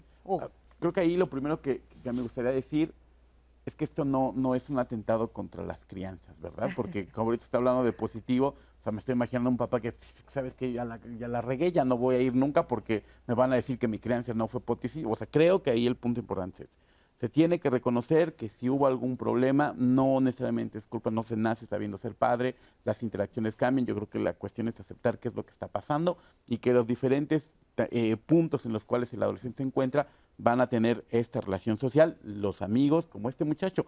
Me gusta drogarme, o sea, me gusta su comentario. El ambiente le facilitó a él esta condición. Y regresando a esta parte de la predisposición biológica, si a lo mejor ese muchacho, en lugar de haberse encontrado con la marihuana y el alcohol, se hubiera encontrado con las artes marciales mixtas, le hubiera encantado eso. Me explicó, una conducta de riesgo y eso te llena de estas sustancias. Entonces, ahí el ambiente jugó un papel fundamental, no solamente la genética, sino ahí también la social, le voy a sumar, ¿no? Que tanto la presión del amigo, tómate, esto es lo que se consume ahora. Los amigos que uno les echa la culpa siempre a los amigotes. A veces es mucha presión en la que se encuentra y un adolescente es muy fuerte la presión en la que se van a encontrar. Y lo otro que hay que identificar es el estado en donde se encuentra la adicción. En un inicio la adicción es la búsqueda compulsiva de lo que produce placer, es decir, lo buscas porque me siento bien. Luego se establece el hábito es no me doy cuenta y ya me estoy drogando, no me doy cuenta y ya me estoy drogando. En un principio es un sistema de recompensa, en el segundo es un sistema de ganglio basal de hábito y el cerebro dice, échatelo. Y el último estadio en el cual la persona se droga para evitar el dolor, que es la parte de la abstinencia. Lo necesito. Y entonces también se debe de identificar en qué parte se encuentra, porque eso va a determinar cómo se da la interacción tanto terapéutica como farmacológica para ayudar a las personas y los pacientes, ¿no? Pero lo importante es eso, no tener miedo a hablarlo claramente, hablarlo sin problemas, porque incluso si el adolescente tiene el problema y reconoce que los padres están de su lado, se van a acercar. El no sentirte criminal porque consumo heroína es fundamental. ¿Cómo se le puede hacer para que los hijos te tengan confianza, para que los hijos te cuenten cuando es una etapa en la que no quieren saber nada de ti generalmente? Claro. ¿Cómo le hacemos para que tengan confianza? Aprender a escuchar, algo que no es muy común hoy en día. Es decir, y aprender a escuchar significa, dejo el celular, genera un espacio, te voy a poner atención, te voy a mirar a los ojos, no te voy a juzgar, te voy a invitar a que platiquemos desde cómo te sientes, qué ha pasado, cómo te ha ido el día de hoy, etcétera. Cada vez vemos menos estas posibilidades. Y hay un dato interesante, una investigación que decía que cuando la familia come junta, al menos 3 veces a la semana, las probabilidades de que consuman sustancias son menores. Pero quiero comentar algo que me parece importante. Estamos hablando aquí a los padres, seguramente algunos de ellos están muy preocupados por esta falla, quizás es porque ya tengo un problema. Quizás vale la pena decirles que no están solos, que afortunadamente se puede hablar de este problema, se puede recibir apoyo, orientación, y que hay instituciones maravillosas como centros de integración juvenil, donde cualquier padre, madre puede acudir, recibir orientación, información, aprender este tipo de técnicas, recibir apoyo. Hay especialistas en estos centros, hay centros de atención de salud mental y adicciones, son prácticamente gratuitos. Entonces creo que aquí lo importante es no quedarse en que tengo un problema, que hago, sino buscar ayuda, orientación, y hoy en día hay como muchos métodos para poder orientar. Y sabes qué otra cosa, no sentir vergüenza, porque cuando uno tiene un caso así en la familia, pues lo primero que haces es que nadie se entere, ¿no? No quiero decirlo, no quiero comentarlo, y por lo tanto tampoco quiero ir a pedir ayuda, porque sería tanto como aceptar que mi hijo tiene un problema. Y a veces ahí está la situación de que pasen tantos años sin que se tome ¿cómo se dice? El toro por los cuernos, como decimos, ¿no? Porque sería aceptarlo, y el aceptarlo a veces es muy doloroso. Yo creo que, bueno, hablando de cómo acercarse a los jóvenes, a lo mejor una cosa para los padres sería pues aceptar que existe un otro, ¿no? Y que ese otro quiere cosas que no son las que tú quieres, ¿no? Y algo que los padres suelen hacer a esa edad, a los 15, 12, es querer que los otros hagan lo que tú quieres, ¿no? Y entonces a veces los confronta mucho. Y algo que termina pasando es que los otros no quieran hablar de qué necesita, de qué les pasa, de qué ocurre, ¿no? Entonces, lo primero que tendrás que aceptar es que el otro tiene un mundo distinto, que es diferente al tuyo, que venía de la infancia y que empieza a crearse distinto al que tú creías que le tocaba, ¿no? Y en parte de eso es aceptar que el otro querrá cosas distintas a las que tú quieres. Y algo que les cuesta mucho a los padres es negociar con los chicos, ¿no? Entonces, porque es como yo te creí de esta forma y ahora lo vas a hacer de aquí hasta que yo te diga. Y eso a veces cierra la puerta a que puedan hablar contigo, ¿no? Entonces, a veces decirle a los papás que los chicos querrán cosas que son válidas, ¿no? Pero que al mismo tiempo tienen que guiarlos, es como un camino medio, ¿no? Entonces, a veces decirle a los papás que para sentarse a hablar con el otro es primero escucharlo, pero que escucharlos, admitir que lo que dice y siente es válido, y al mismo tiempo su tarea es guiarlos un poco en darles como pues un poco de dirección, ¿no? Porque si no haces eso y los chicos tienen una duda sobre qué es el alcohol y tú les dices, no, eso no lo tienes que hacer, entonces cierra la puerta, ¿no? Y eso te aleja de... Luis Ángel, algo que quisiera yo comentar contigo. También ver esto como un sistema familiar, ¿no? Porque finalmente está depositándose toda la atención en el hijo, pero la mamá se está metiendo 40 ribotriles, el papá bebe todos los fines de semana hasta ponerse borracho, etcétera. Entonces, ver esto como un sistema familiar en donde pues esto se aborda desde la familia y no desde el individuo, ¿no? Yo, retomando eso, yo creo que tiene, o sea, más allá de que sea la crianza positiva, la etiqueta que suena fea, a lo mejor mirar que las familias, ¿no? Cuando están educando, lo hacen en un contexto social. Y muchas de las cosas que están haciendo, ¿no? Si pensamos un poco en los 60s o en los 50s o a principios del siglo pasado, la sociedad ha cambiado y la forma de criar niños y de hacer adolescentes ha cambiado, ¿no? Entonces, ese mundo generalizado que vemos en redes sociales se traduce en interacciones cotidianas que han creado en los chicos formas distintas de ver el mundo al que tienen los papás. Sí. ¿No? Entonces, cuando los chicos ven Instagram, ven Facebook, ven Reels ahí de un montón de cosas, y los papás tratan de regresarlos un poco a cómo fueron criados ellos con las expectativas que tienen, chocan. Chocan, y en el momento en que el padre quiere hablar con él, lo que va a hacer el adolescente es que se va a alejar, y entonces va a cerrar la puerta. Entonces, una cosa es aceptar que son realidades distintas, diametralmente a veces. Oye, en lugar de platicar con tu hijo, pues le mandas un reel, No, pero es que creo que ahí es no cerrar los ojos, ¿no? Porque un factor importante que ahorita están comentando, y es, yo lo creo así, no le va a pasar. Tenemos que aceptar que las drogas ahí están, que nuestros hijos están expuestos a ellas, que es lo más común que les va a pasar, al alcohol y a todo, y más bien con base en ello, ayudar. Así es. Vamos a una pausa nuevamente y regresamos aquí a Diálogos en Confianza.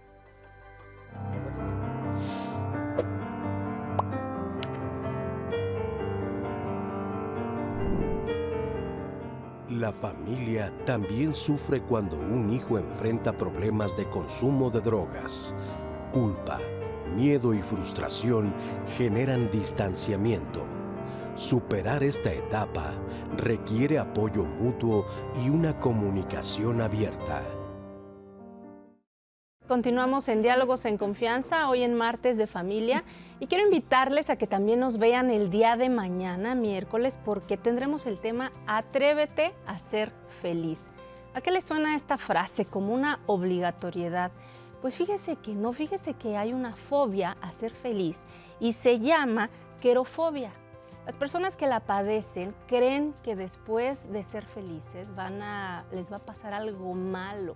Entonces, por eso no se atreven. Así es que véanos el día de mañana.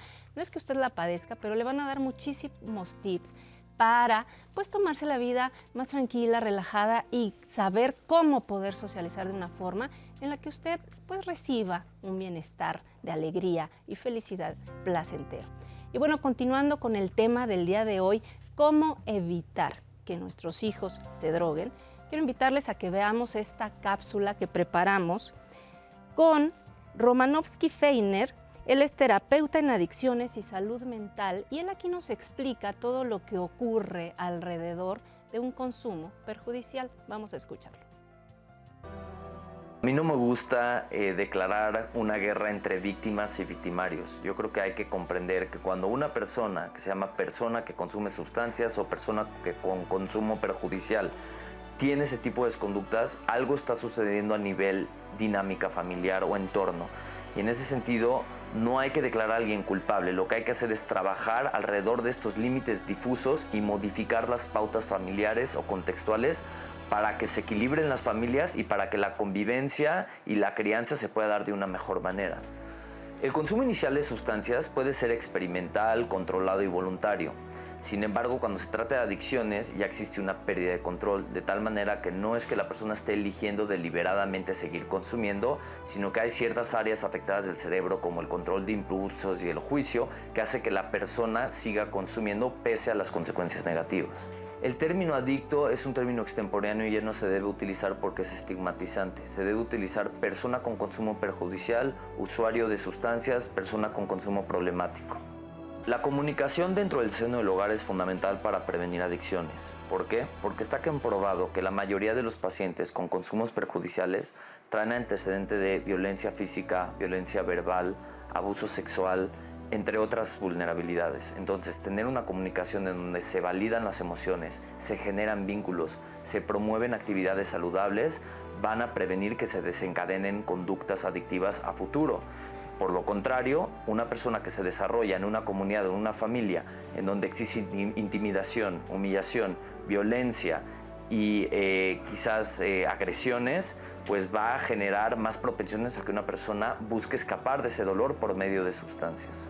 Existen múltiples señales para notar que un adolescente está consumiendo sustancias problemáticamente. Van a haber señales físicas, van a haber señales emocionales y pueden haber señales conductuales. Es una mezcla de todas estas esferas en donde se va a notar que el adolescente está consumiendo de manera perjudicial. Algunos ejemplos son: el adolescente se aísla demasiadas horas, el adolescente no duerme bien o duerme demasiado.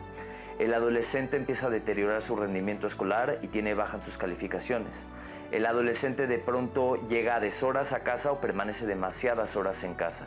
Y también se le puede notar síntomas físicos como desalineo personal, falta de higiene, etc. Según la sustancia van a haber síntomas particulares, pero son una mezcla de todos estos síntomas mencionados los que nos van a indicar que el adolescente está consumiendo sustancias de manera perjudicial. Bueno, pues hay un asunto que quiero retomar aquí que dice, que nos dice esta persona, que es el hecho de que hay que decir las cosas de otra manera, como por ejemplo, personas con consumo perjudicial de sustancias o algo así. Dijo, qué complicado es a veces llamar las cosas por su nombre. O sea, entiendo que hay pues un código ético para nombrar y que no sea algo peyorativo. Pero ¿está mal decir mi hijo se droga? ¿La palabra drogarse está mal? Pues es lo que habitualmente se comenta en las calles, en cualquier parte. Yo no creo que esté mal. Digo, no es apegado al Manual de Estadística y Diagnóstico de la Asociación Americana de Psiquiatría. pero que importa, ¿no? Finalmente, esto es lo que es el lenguaje cotidiano, ¿no? Sí, yo creo que trasciende el lenguaje. O sea, yo creo que debemos identificar que hay una condición y en lugar de buscar en el diccionario, más bien tengo que ver qué características tiene, ¿no? Es que es como, por ejemplo, estábamos hablando que el azúcar, por ejemplo, también es adictiva, ¿no? Y es como si yo dijera, en lugar de decir, ay, tengo una adicción al azúcar, decir, bueno, es que soy una persona con gusto exacerbado por el carbohidrato fino, o sea, ¿no? Hay una tendencia en el mundo actual a desestigmatizar el concepto del consumidor. Habitualmente, si pensamos en una persona, en la palabra drogadicción, pensamos en una persona mala, sucia, antisocial, vinculada al crimen, etcétera. Cuando el doctor Prado lo ha dicho con mucha claridad, el consumo de sustancias en general está presente en toda la sociedad, en todos los estratos de diferentes maneras. Y entonces el estigmatizar de manera tan negativa a las personas que tienen este problema es limitar la posibilidad de hablarlo, la posibilidad de buscar ayuda. Y por eso están cambiando un poco los conceptos. Hoy en día hablar de drogadicción ya no se habla tanto, ni siquiera de alcoholismo, ahora hablamos de trastornos por uso de sustancias y darle a la persona el carácter de persona, no el alcohólico, sino una persona que tiene un problema de consumo. Claro. Sí. Y hay otra cosa que a mí me gustaría anotar, es que o sea, sí, la cápsula está bien, pero no es para todos. O sea, porque usted se fija, un adolescente de Ecatepec que tiene problemas familiares va a estar desaliñado, va a dormir poco, va a tener problemas en su comportamiento y no va a hablar con sus padres. Pues ya me puse adictos a medio Estado de México con esa caracterización. O sea, tenemos que tener mucha claridad que el contexto en el cual se encuentra mi adolescente me va a ayudar a identificar cuáles son las conductas de riesgo que está presentando en esa zona particular, con esa característica. Y con base en ello se hace toda esta aproximación, porque si no ya tenemos ahí, o sea, se estaba buscando no estigmatizar, y de repente caímos en el estigma que esas son las que definen la adicción. ¿Sabes qué creo que es mucho más fácil para poder identificar? Es simplemente cuando ves un cambio abrupto en cómo tú sabías que tu hijo se comportaba, ¿no? A lo mejor ahora duerme mucho, pero era un hijo que no dormía tanto y que siempre estaba muy ágil y muy activo y de repente lo ves más quieto, o al revés. Era un niño muy quieto, muy tranquilo, y de repente lo ves muy acelerado y incontenible, ¿no? Entonces, más bien, yo creo que cada madre, padre de familia, sabemos perfecto cuando algo no anda bien. Totalmente. O sea, yo creo que ni siquiera necesitamos decir las características. Uno sabe cuando algo no está bien. Y fíjate, hemos estado hablando de factores de riesgo. Esto quiere decir que mientras más factores de riesgo, mayor probabilidad de consumo o trastorno abusivo de consumo de sustancias. Pero pensemos en todos estos niños que crecieron en Auschwitz, con todos los factores de riesgo que te puedas imaginar. Habían matado al padre, habían sido violadas las hermanas, y cuando fueron adultos fueron extraordinarios en su comunidad. ¿Qué pasó con esos niños que crecieron en Auschwitz o en Birkenau y que después en su comunidad fueron extraordinarios? Siempre fueron más resilientes y esa resiliencia siempre estuvo acompañada de un adulto que los estuvo acompañando siendo, hablamos mucho del holding, de la ansiedad de los niños y devolviéndoles paz y acompañándolos durante mucho tiempo. Entonces, sí, a veces hay personas que han crecido en Ecatepec, en Iztapalapa o en algún lugar donde los factores de riesgo son impresionantes. Y no todos. Pero no necesariamente van a ser dependencia. Exactamente. ¿No? Y ahí es donde... Y sabes qué otra cosa, y vamos ahorita contigo, sabes qué otra cosa es súper importante también, es que la gente que tiene un propósito claro de vida, que tiene un para qué vivir, ¿no? Ahí, pues... El hombre en busca del sentido. Víctor Frankl, ¿verdad? Claro, sí. Claro. Y fíjate, Marisa, que me gustaría invitarlos a ver esta segunda parte del testimonio de esta mamá que nos comparte ahora cómo están experimentando la rehabilitación con su hijo internado. Vamos a escuchar. Al principio su papá me reclamó por haber tomado esta decisión porque decía que iba a salir peor o que iba a resultar peor porque había gente con problemas mayores y que mi hijo iba a aprender de eso. Hoy mi hijo está por salir y yo acudí y he acudido a cada una de sus visitas y me alegra mucho verlo recuperado. Él está desintoxicado, él platica conmigo, me platica cómo se siente cada semana, me platica que él quiere terminar su proceso ahí, me platica historias donde hubo abusos, hubo violencia, abuso sexual, donde sus papás no los querían. Y él me dice que en realidad nos agradece a su papá y a mí porque pues él lo ha tenido todo, él no ha batallado en nada, siempre hemos estado para él. Él me cuenta que nunca tuvo un abuso, que nunca sufrió violencia. Él me dice que todo esto fue por sus malas decisiones, por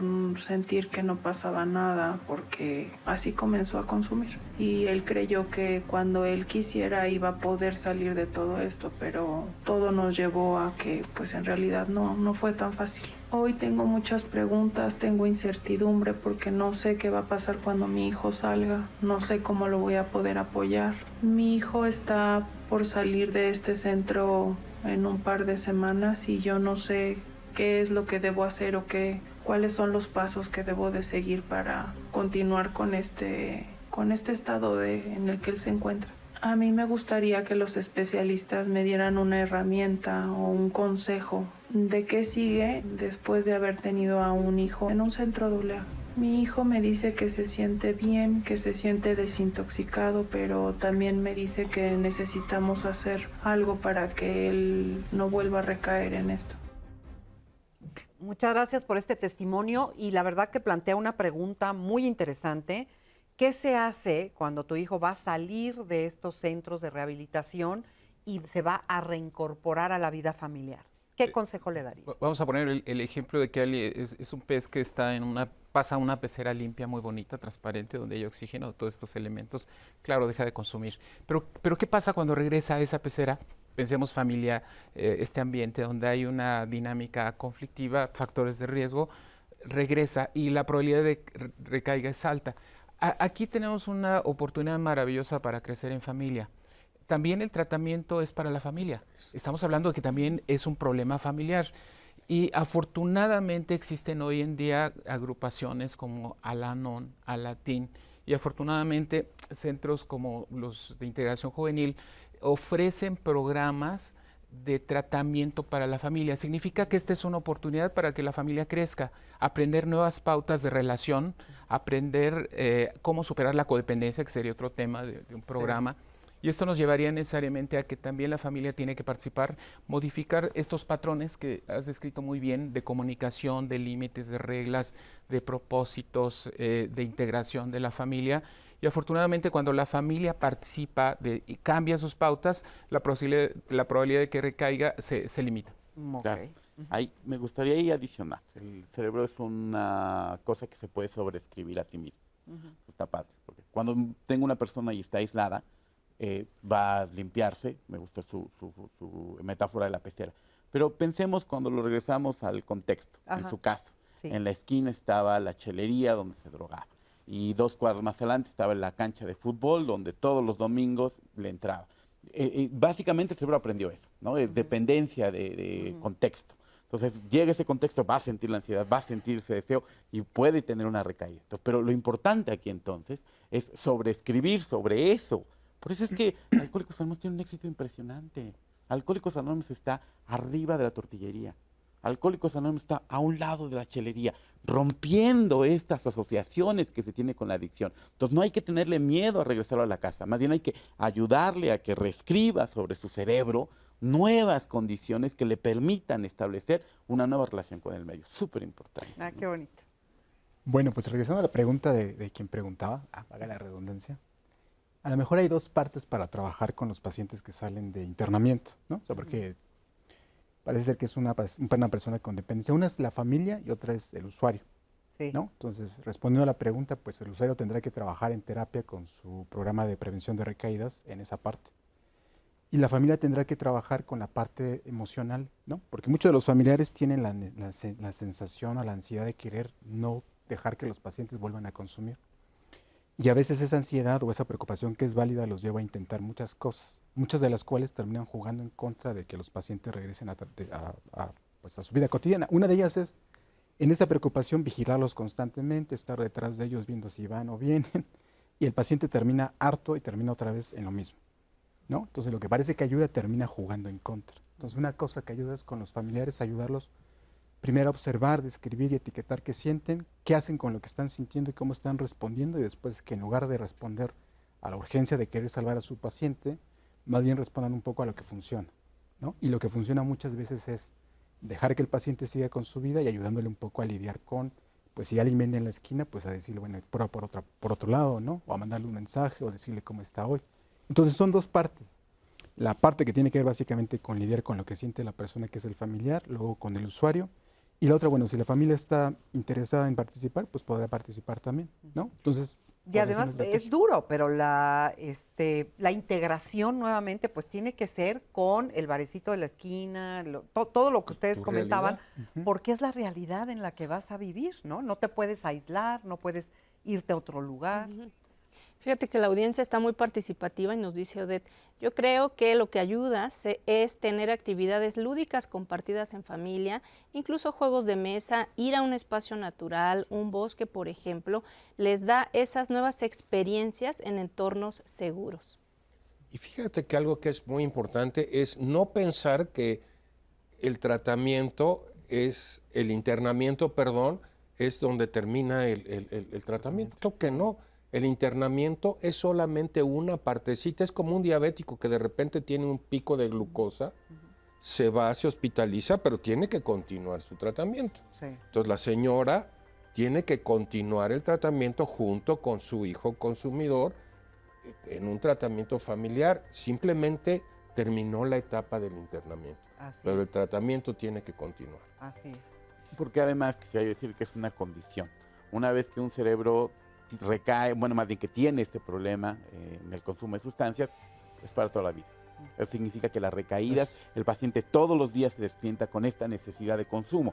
Significa que lo tiene que controlar. Y de ahí otro de mis alabos a los alcohólicos anónimos. Un día a la vez, un día a la vez. Entonces no tenemos que hacer una planeación de 40, 50 años. Tenemos que ayudarle a la persona a ir día con día, porque finalmente todos los días va a despertar con esta sensación de necesidad. Así es. Vamos a una pausa y regresamos.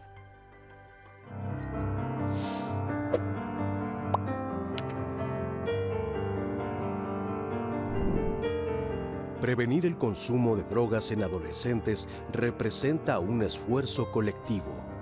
Familias, escuelas y comunidades juegan un papel fundamental en esta tarea. Y solo juntos construiremos entornos seguros y positivos para la juventud. En Centros de Integración Juvenil, las principales funciones tienen que ver con prevenir y atender el problema de consumo de sustancias entre los jóvenes.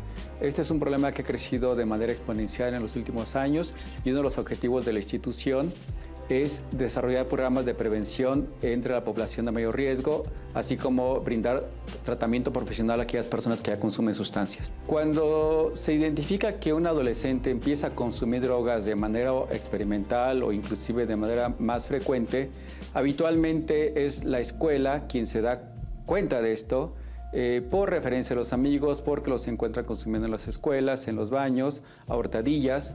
Entonces es un sistema de referencia con nosotros. Lo refieren, le informan los padres de familia, que son los responsables del menor, acuden con nosotros a una primera entrevista, identificamos las situaciones de riesgo, los factores concurrentes que pueden estar favoreciendo el consumo de sustancias y se le brinda una primera atención dependiendo del nivel de severidad del consumo. Puede ser una intervención temprana, una intervención básica o inclusive una intervención intensiva que recurrirá más dosis y más frecuencia de tratamiento. Uno de los retos más importantes que tenemos como equipo de salud es que el tiempo que demoran desde que empiezan a consumir sustancias hasta que llegan a pedir tratamiento a centros de integración no es poco.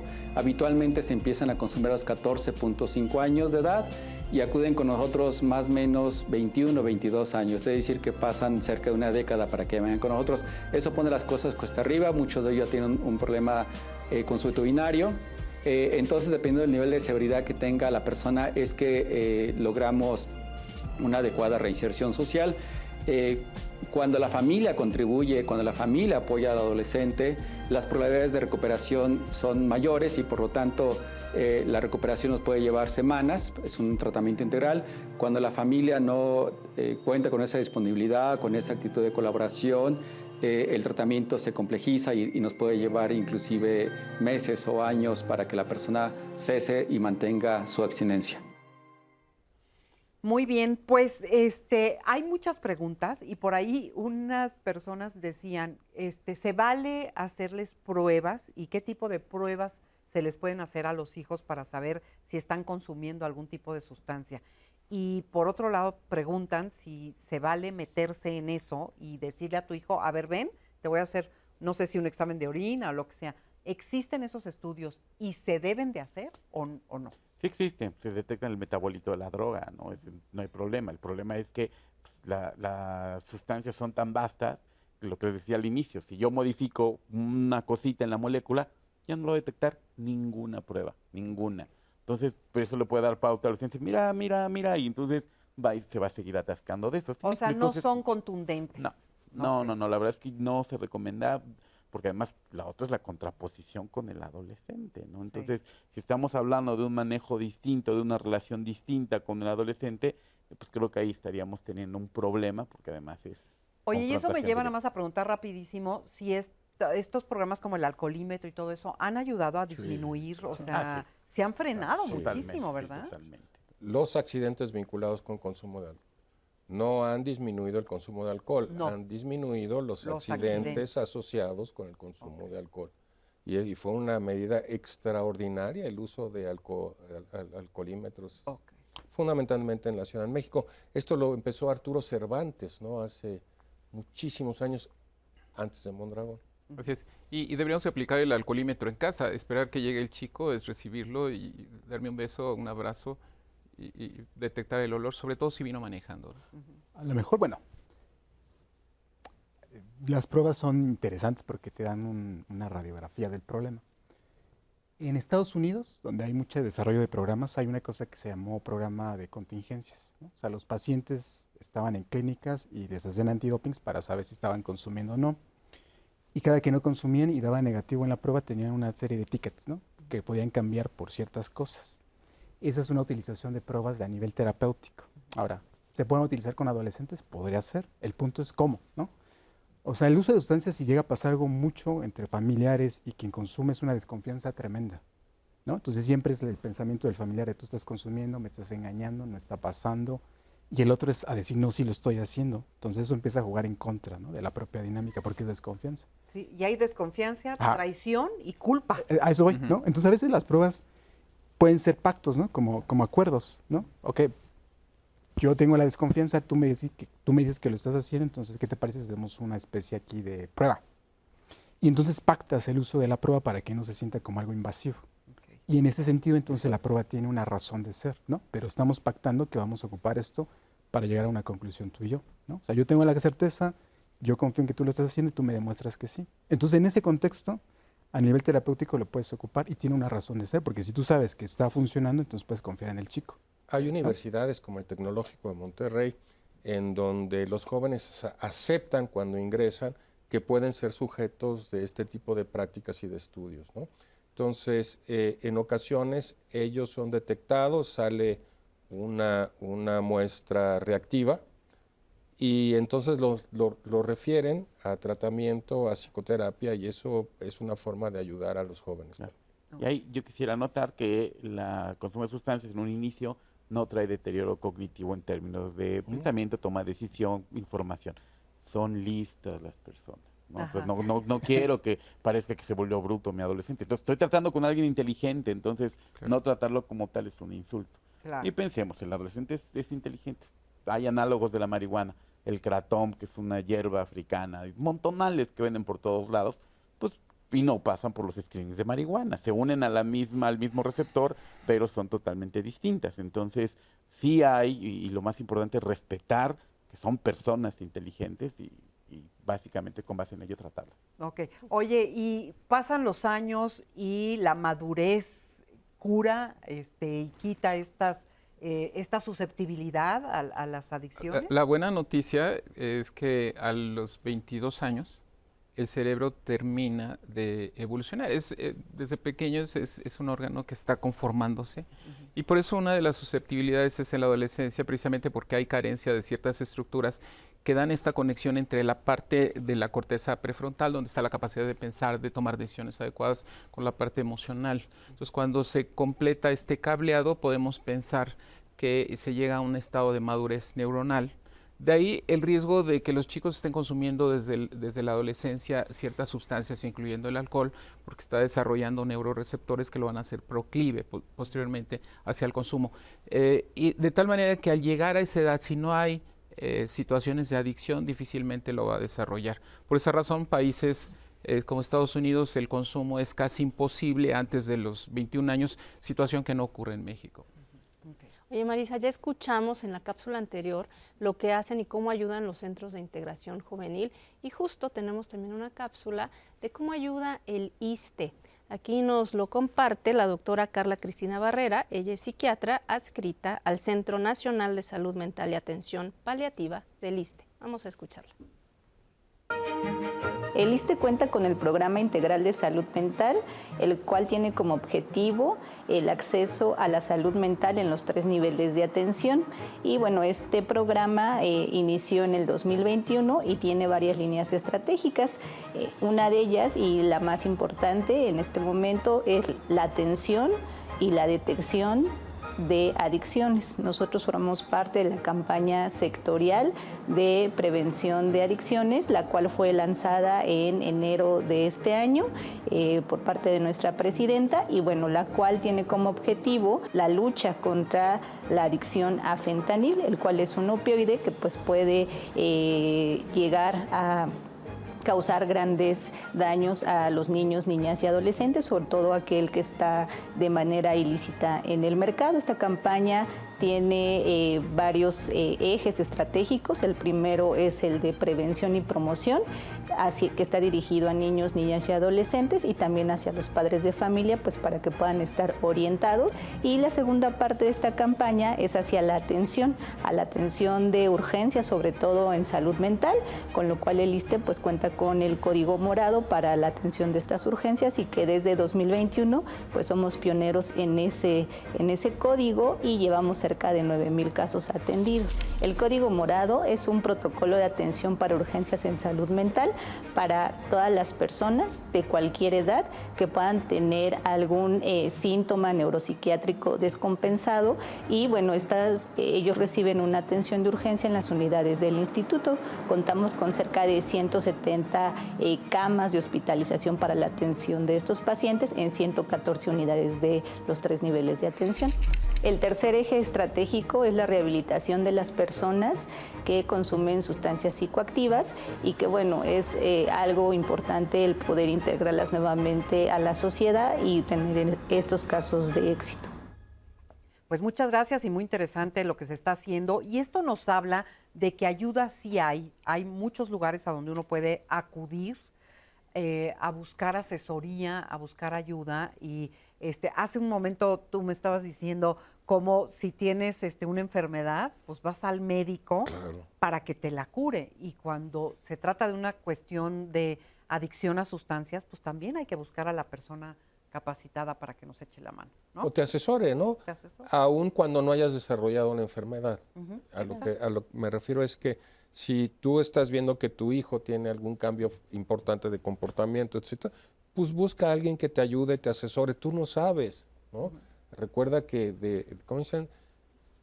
El infierno está empedrado de buenas intenciones. Entonces, hay que buscar a gente profesional. Así es. Y tenemos varias llamadas, les quiero compartir algunas de ellas. Nos dicen por acá, yo eché a perder mi vida por el alcohol. Dejé el alcohol por un accidente. Consumo una sustancia médica que me recetaron desde hace 20 años, pero no me han dicho si debo dejarlo, es clonazepam. Desde hace 20 años. Luego nos dicen acá, ¿a qué instancias podemos acudir para que rehabiliten a una persona en adicción que no sea tan costoso?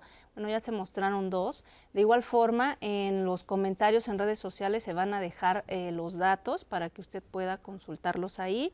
Y también pregunta cuáles son los datos de los panelistas del día de hoy. También se van a dejar en los comentarios de redes sociales. Si usted gusta volver a llamar al centro de contacto con la audiencia, al 55 51 66 40 00, ahí también se los pueden proporcionar. Nos dicen acá también, el tema es muy interesante. Yo probé el alcohol a una edad grande, a los 24 años. Ahora tengo 67 años. Fue cuando de la Ciudad de México vine a Durango a estudiar la carrera de Derecho. Sin embargo, aquí toda la venta de alcohol y sustancias ilícitas es de fácil acceso. Noté en su momento que casi la mayoría, después de practicar básquetbol, toman bastante cerveza. Y sí, me convertí en uno más. Tenemos una última llamada, nos dicen acá. En el hemiciclo a Juárez, en la Alameda Central, hay muchas personas consumiendo drogas. Todo esto sucede ante los ojos de cualquier persona. De nada sirven campañas de prevención si las autoridades no hacen nada cuando están en la vía pública. Ok, muchas gracias.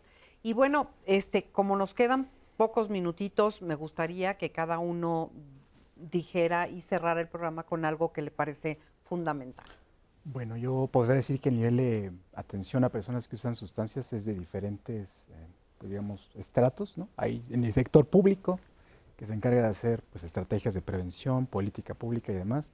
Y luego está al que tenemos más acceso, que es al familiar, ¿no? Porque es al que sí tenemos acceso. Entonces, respecto a dónde pedir ayuda, bueno, aparte del ISSSTE, SIJ, está la red de apoyo de los UNEMECAPAS, que ahora se llaman SECOSAMAS, que están distribuidos en toda la República Mexicana y por lo menos hay en la Ciudad de México 2 por cada delegación. Y la visión actual es que no solo tienen problemas de uso de sustancias, sino de salud mental.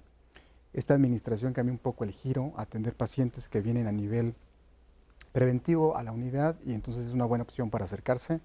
Pueden buscarlo directamente en la página de la Secretaría de Salud, ¿no? Está también la página de IMSS Bienestar, seguramente encontrarán ahí información respecto a las unidades. Tienen servicios, algunas de ellas de 8 a 8 de la mañana, de 8 a 8 de la noche, también sábados y domingos algunas. Servicio de psiquiatría, entonces es una opción para quien quiera acercarse, que se acerque a las unidades, son poco conocidas, pero bueno, mi experiencia es que pueden ayudar a quien tenga dudas, problemas, y no solo de adicciones, sino de salud mental. Riesgo de suicidio, depresión, ansiedad son los tópicos que actualmente tienen como objetivo las unidades y bueno, es una otra alternativa que existe en toda la República también. Ok, muchas gracias, Pepe. Vamos a cerrar con un mensaje muy positivo para los padres de familia, para no dejarlos preocupados. Prevenir es posible, siempre y cuando acompañamos a los chicos a desarrollar ciertos aspectos de sus habilidades para la vida, que le vamos a llamar resiliencia. Primero, vamos a enseñarles a regular sus emociones, identificando lo que sienten, ayudándolos a expresar lo que sienten y a comunicar lo que sienten. Estas técnicas de inteligencia emocional. Segundo, los chicos actuales viven una dinámica de la inmediatez, de lo rápido, de lo inmediato, del estrés, de la ansiedad. Vamos a enseñarles a los chicos a tener propósitos, a tener metas a mediano y corto y largo plazo. Tercero, vamos a predicar con el ejemplo. Efectivamente, los chicos van a ver más, van a seguir más el ejemplo que las palabras que yo les diga o las clases de sustancias que yo les dé. Me parece que esto es importante. Vamos a encauzarlos a actividades positivas, el deporte, sin que se queden ahí en la cancha, por supuesto, ¿no? Los domingos, cosas de servicio social, por ejemplo, de voluntariado. Vamos a enseñarles a los chicos a buscar retos en la vida que les ayuden a experimentar sensaciones de un cerebro con dopamina de manera positiva. Vamos a enseñarles a comunicarse creativamente, buscando siempre conexiones empáticas con la sociedad. Vamos a enseñarles que hay otra manera de vivir diferente a lo que las redes sociales les enseñan en este mundo del narcisismo, ¿no?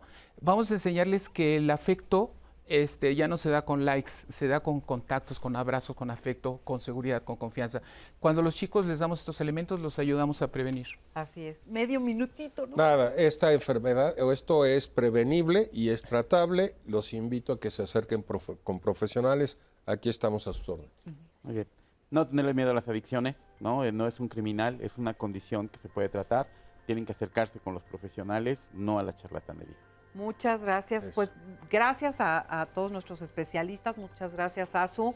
Ya nos vamos y les agradecemos muchísimo que hayan estado con nosotros y los esperamos el próximo martes en Martes de Familia y Cuidados, porque pues va a estar muy interesante, ¿verdad? Vamos a estar hablando acerca de cómo ayudar a nuestros hijos a saber qué carrera escoger, ¿verdad? Así es, la orientación vocacional que es muy importante para los hijos. Muchas gracias. Gracias, Azu. Gracias a todos. Gracias a todo el equipo de Diálogos en Confianza. Nos vemos la próxima semana. Que le vaya muy bien.